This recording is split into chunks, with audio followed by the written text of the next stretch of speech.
Et le docteur Blaylock, alors quand même pour ceux qui veulent quand même l'écouter, parce qu'on l'entend encore, il intervient encore pas mal dans l'émission d'Alex Jones aux États-Unis. Oui, c'est vrai. On peut encore l'écouter, même si il me semble qu'il est à la retraite, hein, c'est ça? Oui, oui, il a la retraite depuis 2005 et en fait, ce qui est très intéressant dans son cas, il s'est intéressé aux excitotoxines il y a 20 ans. Alors, il y a 20 ans aux États-Unis, il y a un petit livre qui ne sera pas en français, mais malheureusement, qui s'appelait In Bad Taste, the MSG Syndrome. Donc, le mauvais goût, le syndrome du glutamate. Mhm. Et donc, c'était le docteur Schwartz qui avait écrit ce livre. Et donc, quand vous allez sur mon site, il y a une vidéo qui s'appelle 60 Minutes et qui en fait 13 en fait, qui s'appelle La vérité sur le glutamate. Et donc, du coup, on voit, c'est une vidéo qui date de novembre 91 et qui est passée après à la télé en 92 aux États-Unis et qu'on a réussi à sous-titrer avec un lecteur il n'y a pas très longtemps. Et si cette vidéo où on voit le docteur Schwartz et les victimes d'il y a 20 ans, les victimes du glutamate, ou monosodique, si c'est ça, c'était passé à la télé en France, on n'en serait pas là.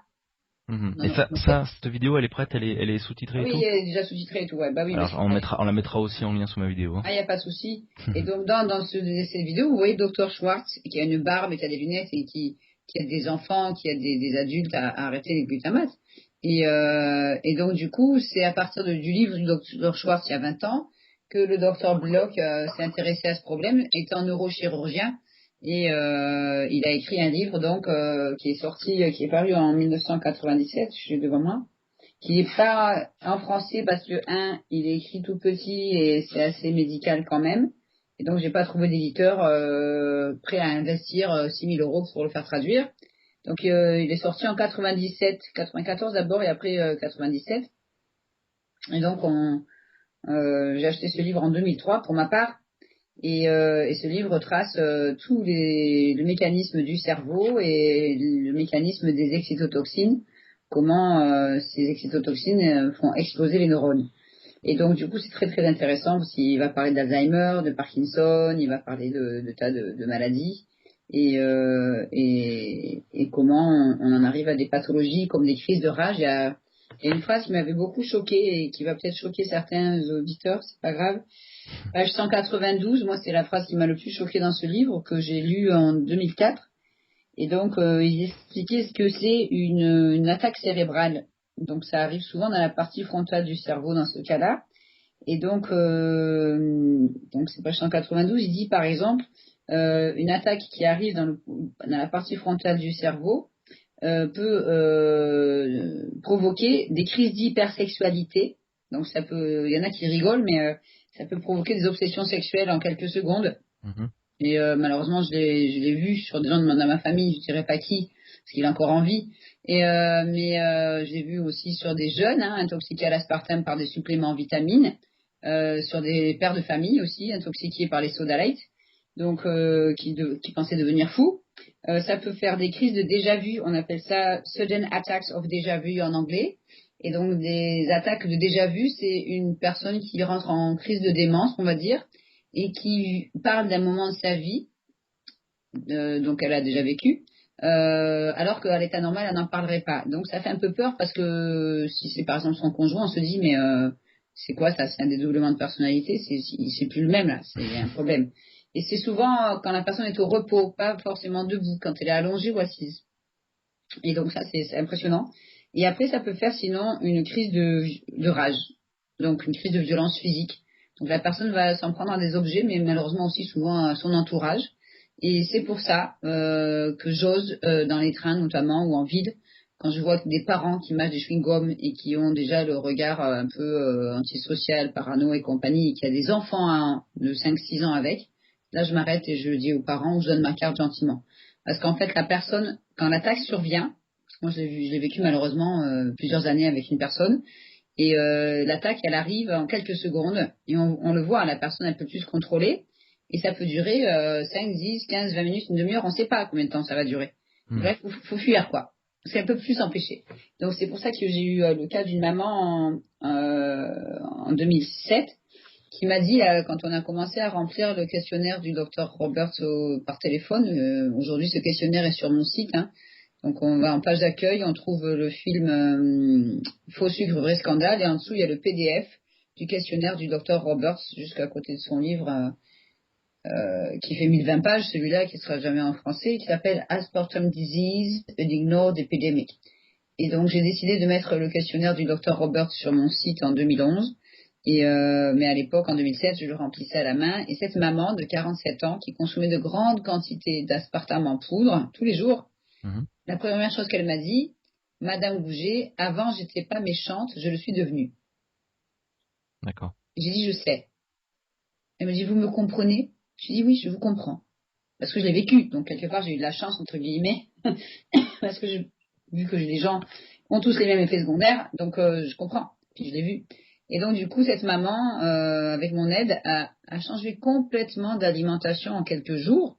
Parce que là c'était très urgent, elle était à des quantités phénoménales d'aspartame en poudre, hein, du courant en poudre. Bon, c'est pas de l'aspartame pur, c'est de la maltodextrine mélangée avec de la sulfame K, mélangée avec d'autres poudres blanches et un peu d'aspartame, ça dépend.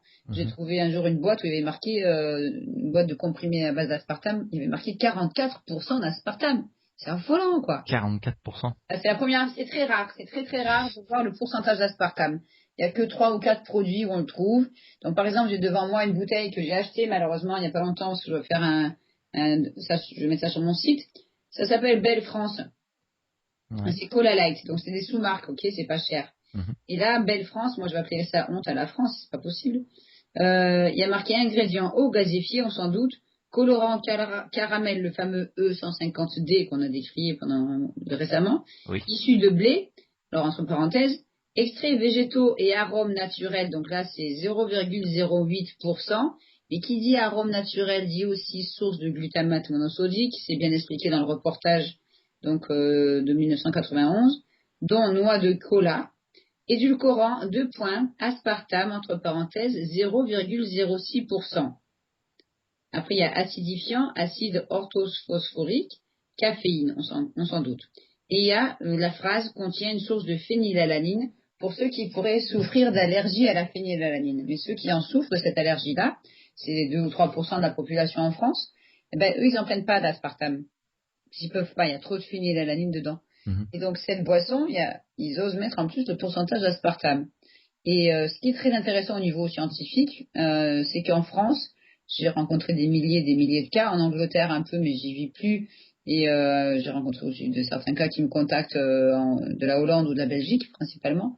Et je n'ai jamais vu, je dis bien jamais, à moins que certains cas me contactent maintenant, mais j'ai jamais vu de gens qui souffrent d'agoraphobie et qui consomment des chewing-gums. Et l'agoraphobie peut être provoquée aussi par l'aspartame, d'accord? Donc l'agoraphobie, pour ceux qui ne sont pas au courant, c'est la peur de la foule, c'est la peur du contact avec les autres. Donc ça donne des adolescents de 15-16 ans qui vont plus prendre le bus pour aller au collège ou qui vont plus au collège.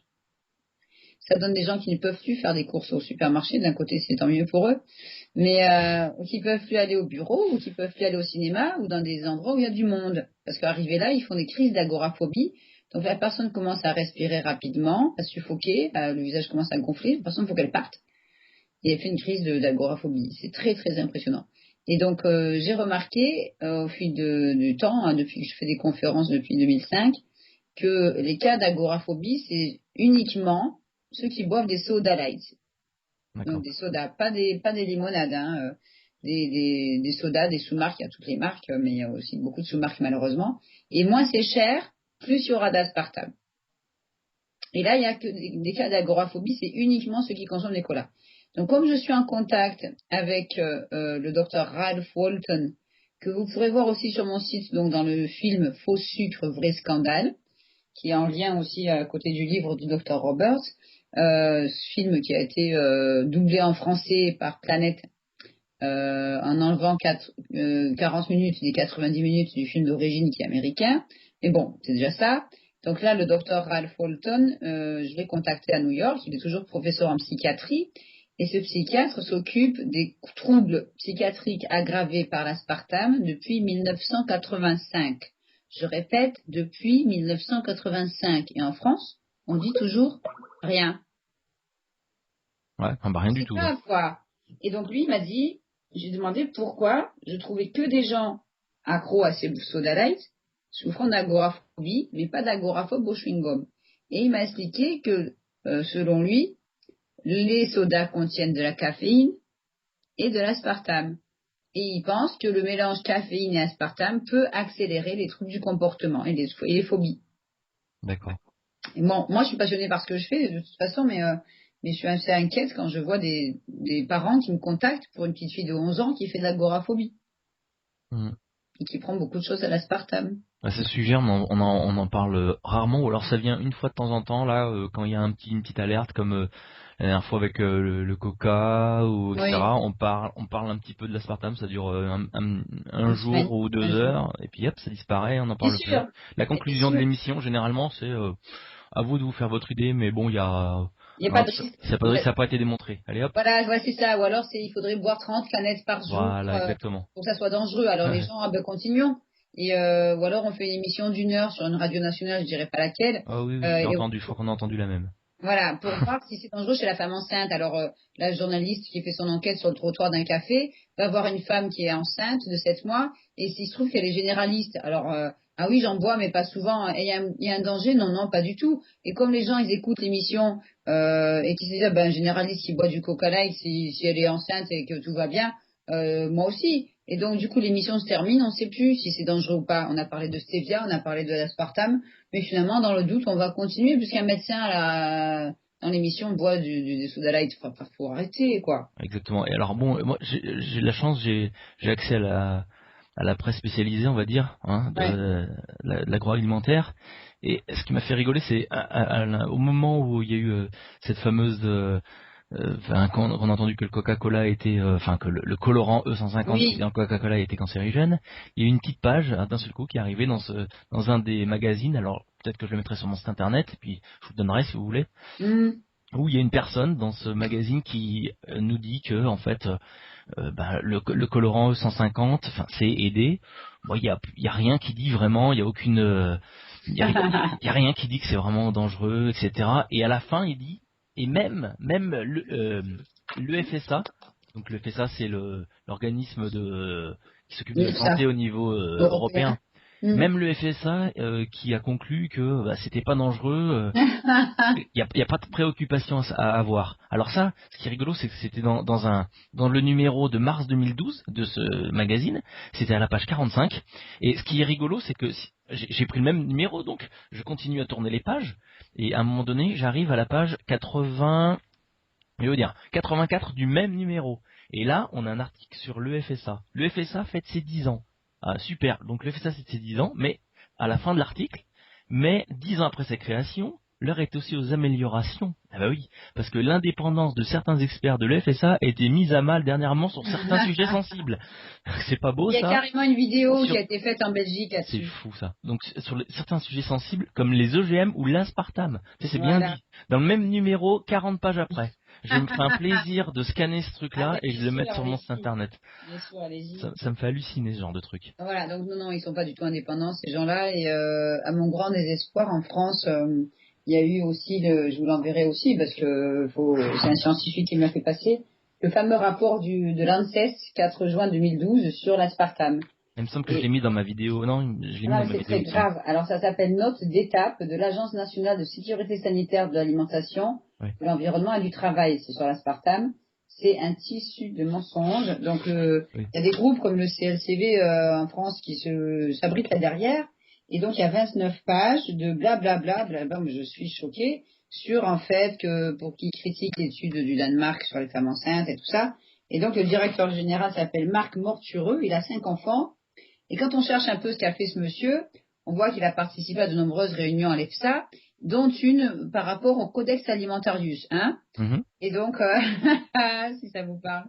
Et donc lui, il signe ça en disant qu'il faudrait faire peut-être une réévaluation de la dose journalière admissible et Ah qu'il oui. faudrait faire peut-être d'autres études. Et voilà quoi. Et donc on finit par des études qui les arrangent bien. Mm. Ils notent ce qu'ils veulent. Et à la fin, à la page, je vous l'enverrai aussi de toute façon. Bon, il y a plein de mensonges. Je suis absolument choquée. J'ai failli m'arracher les cheveux, mais bon, j'ai envie d'être chauve, donc je me suis retenue. Donc voilà, à la fin, il y a marqué audition des parties prenantes. Alors, personnalité scientifique auditionnée. Ils sont pas sortis de la France, hein. Vous avez, je dis pas les noms, mais des médecins de Montpellier, comme par hasard, de l'hôpital Necker, comme par hasard, de Montpellier à nouveau. Vous avez l'étude du danois et une femme médecin de Toulouse. Donc la même région, je vous dis pas ce qui s'y passe, mais bon. Après, audition des parties prenantes, restez assis, représentants de l'industrie. International Sweetener Association, Lisa. D'accord?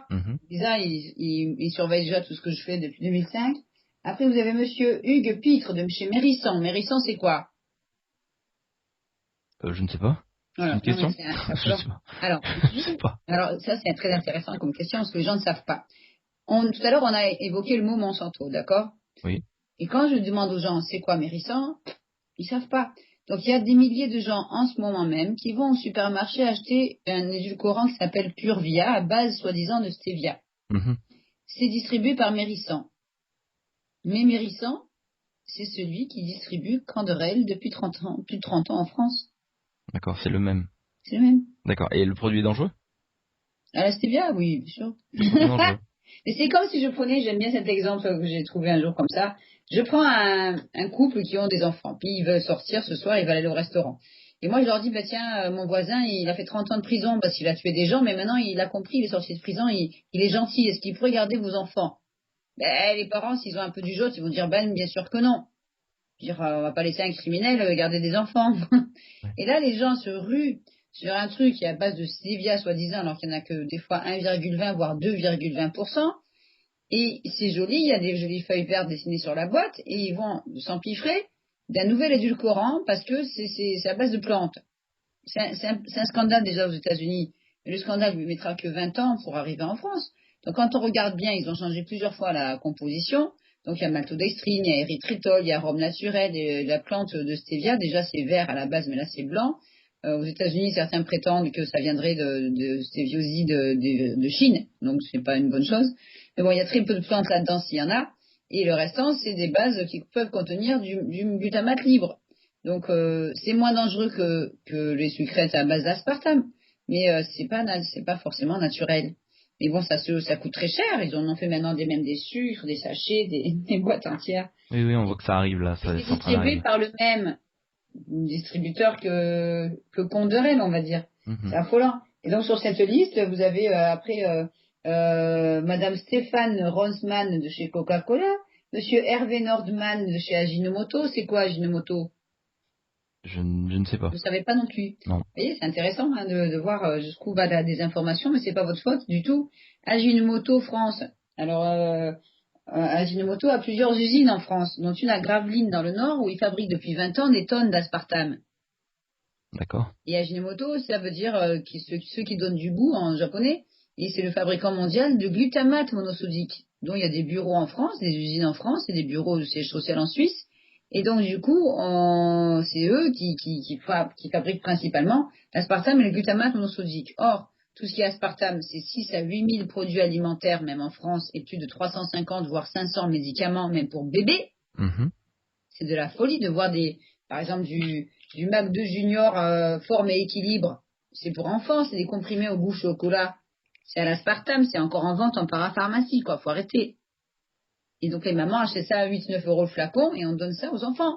C'est à l'aspartame. Vous avez des médicaments antibiotiques pour bébés, pour nourrissons à l'aspartame. Mais comme le pédiatre, il a que ça, il a rien d'autre à vous proposer pour une otite. Enfin, c'est du délire. Donc les gens du ministère de la Santé vont me dire, oui, mais c'est que 5 ou 6 jours. Mais vous donnez ça à un bébé, vous imaginez pas les dégâts au niveau du cerveau dans les heures qui suivent. C'est pas juste 5 ou 6 jours parce souvent on leur represcrit le même antibiotique pendant des années. Donc, c'est normal qu'après il y ait autant de cancers. C'est obligé. Vous avez des vitamines C, vous avez des vitamines D, vous avez des suppléments en calcium à l'aspartame. Moi j'ai plein de cas de toutes les générations malades à cause des suppléments vitaminés à l'aspartame. Et alors justement, pour ceux qui sont malades, pour ceux qui ont encore la possibilité de changer leur alimentation, vous avez dit tout à l'heure que y en a c'était pratiquement des cas désespérés, mais pour ceux qui ont encore la chance de pouvoir changer, est-ce que le bio c'est véritablement la solution? Le bio c'est pas forcément la solution. Il y a moins d'additifs autorisés. Il y a un excellent livre que je vous conseille qui s'appelle Le mensonge alimentaire aux éditions Trier Daniel. Donc l'auteur c'est le docteur Hans Ulrich Grimm, Grim. Donc ça s'appelle le mensonge alimentaire, comment l'industrie alimentaire conditionne notre intelligence et notre comportement. Ici, c'est un livre assez intéressant qui reprend les mêmes sources que moi par rapport au docteur Blaylock, docteur Roberts, docteur John Olney, etc. Il faut que je vous parle d'un autre expert aussi. Et donc là, il parle, page 55, il dit « Mais parce que le mot glutamate a mauvaise presse dans les milieux du bio, il n'y apparaît pas sur l'étiquette. Le glutamate est alors déguisé, par exemple, c'est lui qui l'écrit, hein, moi je fais que lire, d'accord dans les cubes de potage bio du géant écologique Rapunzel, sous l'appellation extrait de levure. » D'accord. Donc en fait, moi qui achète ces cubes bio en me disant je suis en sécurité, en fait, Non, c'est pas du tout vrai, quoi. non. Alors bon, sur le coup, je dis quand même, j'ai fait des recherches, j'avais contacté à l'époque Jack Samuels, qui est décédé malheureusement en janvier. Lui, il s'est battu 30 ans contre le glutamate, et évidemment, il m'a expliqué qu'il y avait bien du glutamate dans l'extrait de levure, et que cette marque Rapunzel était vivement critiquée aux États-Unis et même en Allemagne. Ça, on l'a confirmé. Et donc, il y a eu l'année dernière un reportage, je sais plus le titre, quand je le retrouve, sur l'exploitation des enfants dans les plantations de cacao. Et à la suite de ça, le même soir, il y avait un reportage sur ce problème de glutamate monosodique. Et là, ils n'ont pas trouvé un seul expert français qui puisse en parler. Ils ont été en Allemagne, et là, il y a un scientifique qui explique et qui confirme haut et fort que l'extrait de levure contient du glutamate monosodique. Donc moi, l'année dernière, j'ai fait une conférence, et à la suite de ça, il y a une dame qui m'a apporté 2 boîtes de pâté très connu, pâté bio, pâté végétal bio, Ouais. où dans une boîte, il y avait bien marqué extrait de levure, et l'autre, c'est du pâté végétal bio en boîte d'une marque connue en supermarché. Il y avait pas marqué extrait de levure, mais levure avec un grand L. Or, ce qui est intéressant dans ce cas-là, c'est que cette femme qui avait à peu près une cinquantaine d'années est allergique au glutamate monosodique. C'est-à-dire que quand elle en prend, dans les 10-15 minutes, elle réagit au niveau de la bouche, elle a des éruptions cutanées, elle commence à gonfler, elle a des nausées, des vertiges, des sensations de brûlure au niveau de la nuque, donc elle réagit très rapidement. Et elle n'a pas fait attention, elle a pris sa boîte de pâté végétal, elle est rentrée chez elle, et elle s'est dit, oh, il est trop bon ce pâté, elle a mangé une tartine, 2 tartines, 3 tartines, elle a fini la boîte. Donc en général, dans ces boîtes, j'en ai une devant moi, c'est 125 grammes. Et dans le quart d'heure qui a suivi, elle a commencé à réagir comme si elle avait pris du glutamate. D'accord. Sauf qu'elle ne savait pas jusqu'à ce qu'elle me rencontre que c'était à cause de l'extrait de levure. Donc là, ça peut être très dangereux pour ces gens-là, parce que ceux qui sont allergiques au glutamate C'est peuvent caché. faire un œdème de Quint. Ouais. C'est-à-dire que c'est le gonflement des voies respiratoires et ils s'étouffent.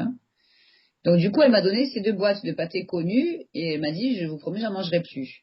Donc après du pâté végétal, si on a un peu de temps et si on a un peu de matériel pour cuisiner, on peut s'en faire soi-même sans extrait de levure. Et bon, dès qu'il y a addiction, dès qu'on commence à ouvrir un paquet de chips, de bonbons, de pâté végétal, une boîte, etc., et qu'on a, dès la première bouchée ou la première poignée de produits, on a envie d'y retourner, mais systématiquement, c'est qu'il peut y avoir quelque chose. Je veux dire, c'est pas normal. Après, il y a un autre produit qui provoque l'addiction et dont on va parler qu'en septembre, j'espère, quand un livre va sortir, c'est la lécithine de soja. Ah oui. Là, cet additif est utilisé en tant qu'émulsifiant pour donner de la texture, mais il n'y a pas que ça. Et donc, j'ai remarqué sur de nombreux cas qu'il y avait une addiction, par exemple, au chocolat industriel. Vous allez prendre un peu de temps, si vous voulez, pour vous amuser dans un supermarché, et vous allez essayer de trouver un chocolat sans lécithine de soja. Si vous en trouvez une marque, vous me dites, supermarché, je l'ai pas encore trouvé. Mais j'y vais moins parce que ça me déprime tellement d'aller dans ces lieux de perdition. Et donc, du coup, ils sont tous à la lécithine de soja, sans parler des chocolats individuels, sans parler des biscuits, sans parler des pâtes à tartiner très connues. Et donc là, on vous dit ça sert d'émulsifiant. Or, on a la chance en France, on a le professeur Gilles-Éric Serralini, qui a déjà eu des procès contre Monsanto et dont il en a gagné, certains. Et donc, du coup, lui, il commence à dire depuis à peu près 2 ans que quand on va marquer lécithine de soja ou amidon de maïs transformé, mais attention, des fois, ils vous mettent amidon et puis c'est tout. Ou amidon de maïs, ils mettent pas toujours transformé. Là, on a affaire à des OGM. D'accord. Et là, c'est très grave. Il est prouvé depuis maintenant des années, et c'est une grosse campagne aux États-Unis, que les OGM, c'est toxique. ça entraîne des tas de problèmes de fertilité chez l'animal, d'allergies, de tas de problèmes de santé. Mais en France, on ne va pas trop en parler. Donc personnellement, mais ce n'est que mon point de vue, quand on dénonce par certains groupes les OGM dans les champs avec des faucheurs et compagnie, eh ben moi j'aimerais bien qu'on dénonce un peu plus ceux qu'il y a dans l'assiette. Parce que malgré certains efforts de certains groupes qui ne sont pas forcément indépendants, que je ne citerai pas, les gens continuent, sous l'effet de ces addictions, d'aller racheter le produit. Et ils ne vont pas lire l'étiquette. Pourquoi? Parce que c'est écrit en lettres de moins d'1 millimètre de haut et que l'aspartame et le glutamate font baisser la vue. Et oui, c'est très grave. Et donc pour le glutamate monosodique, c'est très intéressant, c'est prouvé depuis 1955 environ. C'est pas d'hier. C'est parce qu'ils ont remarqué sur des souris que ça provoquait des problèmes de vue qu'ils ont fait des tests. Et le professeur John Olney, que vous verrez dans le film Notre poison quotidien, lui, il s'était penché dessus des années 59-60 en donnant du glutamate monosodique à des souris et en disant, regardez, ça fait des lésions cérébrales. Ça fait des trous dans le cerveau des souris. Des années 60, il a dit ça. Donc lui, il avait organisé tout un débat pour dire, ben voilà, devant les industriels des produits pour enfants, il avait dit, dans les années 70-80, je crois, il avait dit, voilà, il faudrait retirer le glutamate monosodique des produits pour enfants. Ils ont dit, oui, oui, on va le retirer. Ils l'ont pas fait. Ils ont changé le nom, c'est tout. Et aujourd'hui, les doses de glutamate sont multipliées tous les 10 ans par 2 ou 3. Or, le glutamate existe depuis 102 ans. Le glutamate monosodique, je parle, parce qu'il y a deux glutamates, c'est le naturel et le chimique. Et donc, depuis 102 ans, imaginez qu'ils ont multiplié les quantités par 2 ou 3 tous les 10 ans, on est mal. Ouais, là on va vers une véritable épidémie de Attendez. malades, de cancers et au etc. départ, le glutamate provoque l'obésité et le diabète.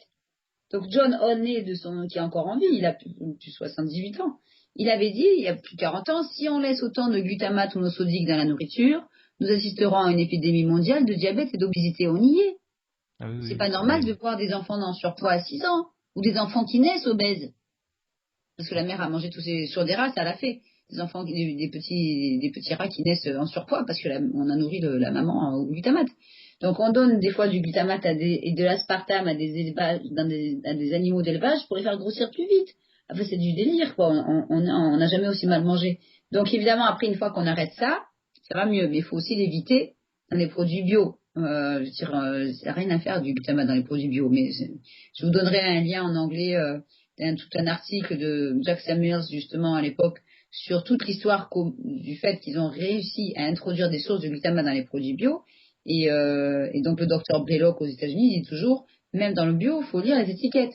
Seulement voilà, il y a de plus en plus de gens qui portent des lunettes, même d'enfants. Quand vous faites un tour dans n'importe quelle ville en France, je pense qu'il y a peut-être autant de magasins de lunettes que de pharmacies. Moi j'hallucine la taille des magasins de lunettes, on se demande comment c'est possible. Je ne porte pas de lunettes personnellement. Les problèmes de vue, ça peut être héréditaire, mais ça peut venir de ce qu'on mange. Et ce que la maman a mangé pendant la grossesse, je vous garantis. Et on ne va rien dire. Comme on ne peut pas lire les étiquettes, on achète. D'accord, mais vraiment, alors finalement, on n'est pas en sécurité finalement quand on achète bio. Quand on y croit, comme moi j'y crois en fait, j'y croyais jusqu'à maintenant, mais finalement je suis pas en sécurité. Il faut que je regarde encore les étiquettes même dans le bio, quoi. Oui, même dans le bio, parce qu'après il va y avoir des arômes naturels qui sont pas forcément bio. Il y a très peu d'arômes bio. Ça coûte cher, donc du coup, si on est intolérant ou allergique, on va éviter les arômes naturels, on va éviter les sources de maltodextrine. J'ai toute une page sur la maltodextrine dans mon livre. On va éviter aussi, malheureusement, le prochain scandale, ça sera, j'espère, pour la rentrée, avec un livre qui va sortir. Je vous enverrai la couverture par internet. Et donc, ce livre, c'est parti d'un autre livre que j'ai lu il y a à peu près 2 ans déjà. Et donc, ce livre est sorti, je l'ai devant moi. Il est sorti aux États-Unis, encore une fois. Alors, on va vous dire, oui, les Américains, c'est là où ils sont le plus malades, le plus d'obèses, le plus d'arrêt cardiaque, le plus de ceci, cela. Ben oui, mais la dose journalière admissible d'aspartame est plus élevée aux États-Unis qu'en Europe. Ça c'est encore hallucinant, c'est ce que j'avais vu quand j'avais fait ma petite vidéo sur le Coca-Cola, c'est que les doses journalières absorbables, elles sont pas les mêmes aux États-Unis et en Europe. On n'est pas égaux en fait. Non, on n'est pas égaux. Donc du coup, c'est pour ça qu'il y a, à mon avis, qu'il y a le plus d'obésité aux États-Unis, mais vous inquiétez pas entre guillemets, la France y arrive. On a des cas, moi je suis en relation avec différents thérapeutes qui me reportent des cas de femmes à 180 kilos. Oui. Non, mais 130 kilos avec des sucrètes depuis 20 ans, alors que c'est censé faire maigrir. Donc c'est de la folie. Donc après, vous rajoutez là-dessus des sauces, des machins, des produits pour maigrir, enfin c'est du glutamate, je veux dire, on peut pas s'en sortir, c'est un business. Donc, ou alors on va faire aussi des cures pour enfants, je dis pas les noms des hôpitaux parce que je les ai contactés, mais il y a des centres où on met des enfants pour maigrir. Ils y restent 2, 3, 4, 6 mois, 8 mois. Et ben le médecin en charge fait donner des sucrètes à ses enfants. Ouais. Ils restent là, ils y dorment, ils y mangent, ils calculent les calories, les machins, ils lisent pas toujours bien les étiquettes, mais bon. Et on leur donne en plus de l'aspartame. Donc ils rentrent chez eux, c'est souvent des familles monoparentales et compagnie. Il n'y a pas forcément les courses correctement faites, ils sont pas au courant. On leur dit qu'il fallait prendre des produits là qu'ils vont en reprendre, et ils reprennent les kilos qu'ils ont perdus. Mm. Mais on parle d'enfants là, je sais pas. Moi je sais plus quoi faire dans ce pays, je sais plus. Quand on se heurte à des murs comme ça et qu'on vous dit que cet hôpital dépend d'un autre hôpital et que ça va pas être facile, machin, je veux dire c'est quand même invraisemblable.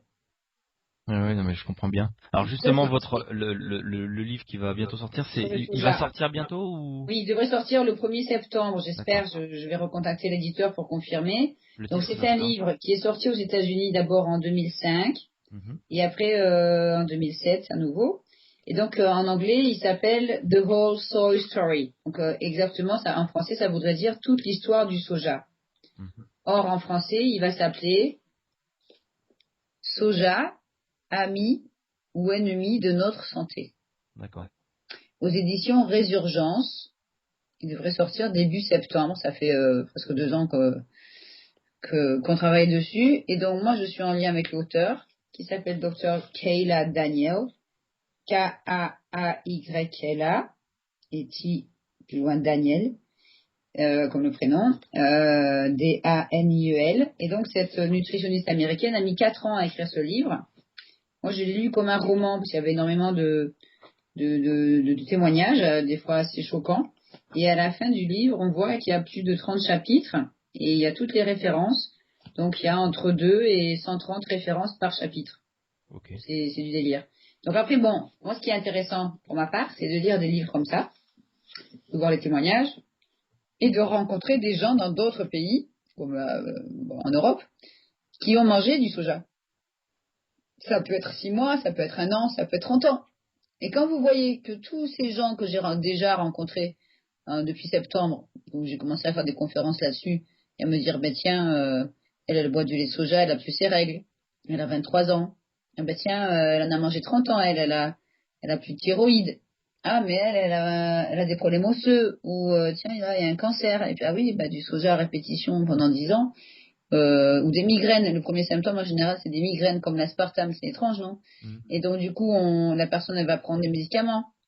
Donc j'ai vu un cas, c'était une femme de 47 ans, 10 ans de lait de soja bio, Ouais, c'est 9 ans lourd de en plus. migraine. C'est la folie. Et donc 9 ans de migraine. Et là, on lui donne 3 ans de médicaments à l'aspartame pour bloquer les migraines. Pardon. Et donc après, nodule de la thyroïde, forcément, aspartame et soja, je vous dis pas le cocktail chimique. Et donc, du coup, on a lui donné du médicament pour la thyroïde. Mais il n'y a pas un thérapeute en 10 ans qui lui a dit vos migraines viennent du, euh, du soja, quoi. C'est quand même aberrant, quoi. Bah, Alors, le docteur Belloc, c'est la première chose qu'il posait comme question. Attendez, bougez pas. C'est quand même incroyable. ce que je vous propose, c'est par rapport au soja, c'est qu'on se revoie ou qu'on se recontacte peut-être à la rentrée pour qu'on parle du livre, Ah oui, une c'est fois sûr, quand ils sortent, ouais. que les gens l'auront lu un petit peu, pour qu'on parle un petit peu du soja justement. Ben après, je rechercherai sûrement des témoignages de gens qui en ont pris. Ouais. Bon, je connais déjà certaines personnes, mais après, là, pour faire marche arrière, si ça fait... j'ai vu un cas ce week-end. C'était une jeune femme, je sais pas, 24, 25 ans, qui vient me voir et qui me dit, est-ce que le soja fait des retards de croissance? Alors, je dis, ben oui. Et elle me dit, j'ai été élevée au soja et je prends des plis depuis plusieurs années. Donc voilà, moi, je constate, hein, Mhm. des gens qui viennent me voir, qui me disent, bah tiens, un homme de 35 ans qui prend des produits au soja, bah, il a les seins qui poussent. Normal. Oui, il y a un problème là, je crois. Oui, il y a un problème. Mais j'en ai vu un de 17 ans, ça faisait 1 an qu'il prenait du lait de soja. Il était torse nu, donc là, il n'y avait pas photo, quoi. Mhm. Je dis, arrête tout. Ah non, quand même, c'est pas possible ce que vous dites. Évidemment, les gens, en général, ils prennent du bio, hein, là. Donc, Alors, juste pour terminer, je voulais oui, juste revenir un tout petit peu parce que là, on est bientôt dans la période des vacances. Enfin, on y est même dans la période des vacances et je sais oui. que les gens ils vont aller manger plein de glace sur les Ah, plages, etc. Je sais pas si vous avez vu il y a une semaine ou deux à peu près un reportage qui est passé sur M6 sur les fabrications des glaces. Non, Et non, ça donc, m'intéresse. alors, il y avait deux glaciers qui se faisaient face, grosso modo, c'est dans la ville d'Antibes, si je me rappelle bien. Et il y en a un qui dit qu'il fait des glaces maison, et l'autre qui dit qu'il fait ses glaces, artisanalement, quoi. Et donc, on Mhm. voit le gars qui fait ses glaces maison, mais je vous explique même pas ce qu'il fait, en fait.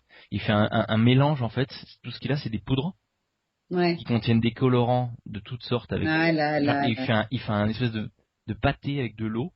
Voilà. Et à la fin, le pâté, ça donne une espèce de glace. Et il donne ça à bouffer aux gens. Puis les gens, ils sont là, ils font, c'est excellent, extraordinaire. Donc là, cette vidéo, je vais la récupérer là, puis Ben ouais, je vais la mettre en et à ligne, hein. moi, parce que là, c'est grave, ouais. Là, c'est vraiment C'est incroyable pour ça cette que j'en vidéo. parle quand on a filmé là avec France 3 où je vois ce jeune qui mange une glace bleue là. Hmm. C'est Oui, affolant, oui. quoi. Bah, C'est affolant. c'est exactement ça. Et donc cette vidéo, je la mettrai, je pense, assez très très rapidement, peut-être Ah ouais, bien tu fais la moi, parce que moi sur mon site internet et puis sur le YouTube. Oui, vous avez raison, ouais, c'est ce qu'il faut faire, parce que là, Voilà. faut faire passer. Ouais, je la partagerai avec plaisir. Bon, je vous propose qu'on se recontacte éventuellement à la rentrée pour parler du soja, éventuellement. Oui, bien sûr, ouais. Ouais, Bah, là, c'est ça va parfait. faire un nouveau scandale.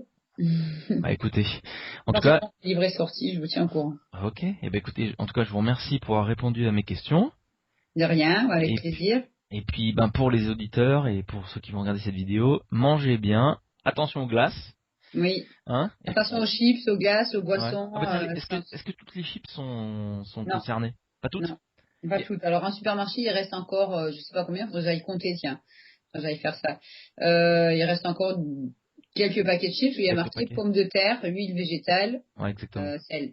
Ok, On n'a pas besoin d'arômes en plus, de glutamate partout, non. Eux, exactement. ils ont besoin pour vous rendre accro et vendre, parce que ça rapporte des millions, hein. Mais on n'a pas, physiquement, on n'a pas besoin du glutamate monosodique du tout. Mais seulement, c'est celles qui contiennent du glutamate qui se vendent le plus, hein. Ouais, Vous ça avez donne plus des de goût, chips, ça donne plus envie.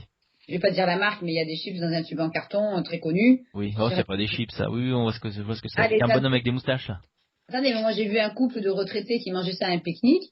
J'ai demandé si je pouvais avoir la boîte quand elle serait vide. Et sa femme, elle avait plus de 70 ans. La dame, elle me dit non, il en est hors de question. Je suis ah bon, vous allez la manger la boîte? Elle me dit non, je les collectionne. À 70 ans, j'étais mort de rire. J'ai Ok. au monsieur et il a tout rangé les chips dans la boîte. Hein. Ah Il y oui. en a déjà plusieurs. Mais bon, c'est quand même hallucinant de voir que ça rend accro au point de collectionner les boîtes à 70 ans. Ah, c'est un petit peu ridicule même. Faut bien en rire. Hein. Ah ouais, vaut mieux. Ouais, je vous remercie bien pour cette interview Bonne santé à tous et bonne chance surtout. et restez bien informés. À bientôt. Merci, au revoir.